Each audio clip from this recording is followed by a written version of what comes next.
bakit po since 2019, yung kumpanya ninyo nasangkot sa 32 incidents?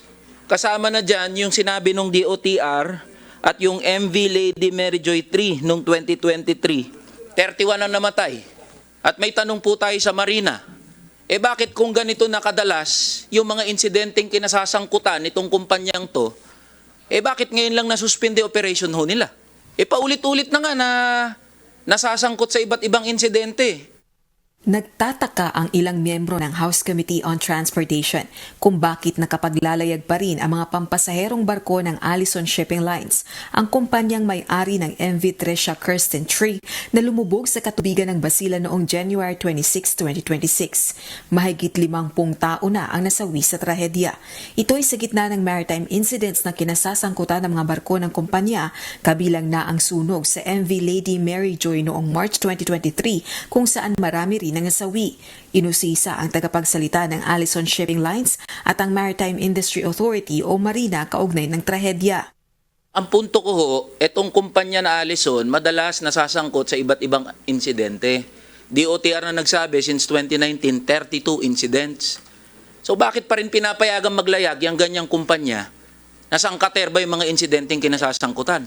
I'm not privy on the incidents before, but again, that's 32. The actual number is 26 actually. There are double entries lang po ang... May double entries. Kahit na 32, 26 o Yes, kung ano pa man. I agree with you that kailangan na po siguro yung suspende. Sinabi ko nga kanina, systemic na po yung nangyari ngayon. Hinihinalang overloaded ang MV Trish Kirsten 3 ng bumiyahe, pero inihayag sa pagdinig na ang pagpasok ng tubig sa cargo side ng barko ang dahilan ng pagtagilid nito at kalaunay paglubog.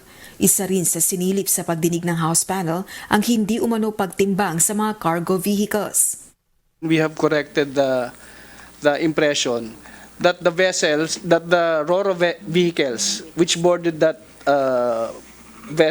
Tricia Kirsten 3 actually went through the weighbridge.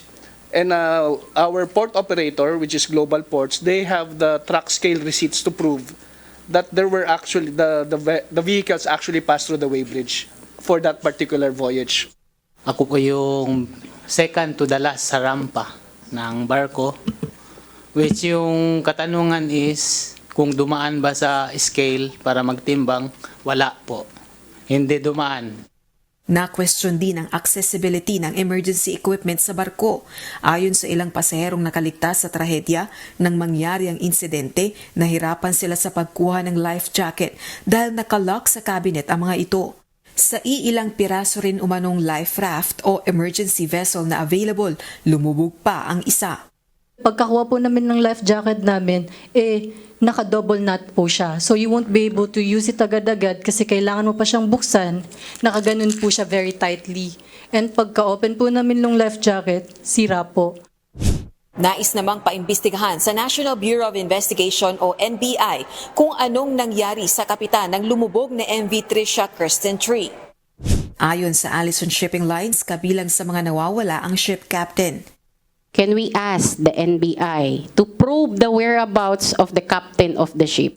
31 taon na ang lumubog na MV Tricia Kirsten 3 at taong 2010 ito nang bilhin ng Allison Shipping Lines. Nasilip din ang ginawang malaking pagbabago sa barko noong 2010 mula sa one-decker ship. Dinagdagan ito ng 2 pang palapag para maging isang 3-decker na barko. Maging ang tulong pinansyal naman ay pinagkaloob ng shipping line sa mga biktima ng trahedya na question din. Yung company, nagbigay ba ng cash? Yes po. Okay. Yes. So, aside from the insurance? We advanced. So marireimburse din pala kayo. So, hindi lang pala yan. In advance lang pala nyo. On your part, wala rin pala kayong binigay. Because of the pending investigation. Ma'am, may namatay na eh. Sasabihin nyo, compassionate dapat ang mga tao. May namatay na eh. Ano pa hinihintay nyo yung investigasyon? Mabuhay ulit yung patay? Yung sinasabi nyo palang binigay nyo 21 million, in-advance lang nyo eh. Masusundan pa ang pagdinig ng House Committee on Transportation kaugnay ng trahedya. Rosa Licos, UNTV News and Rescue. Diyos ang aming sandigan, serbisyo publiko ang aming pinahahalagahan.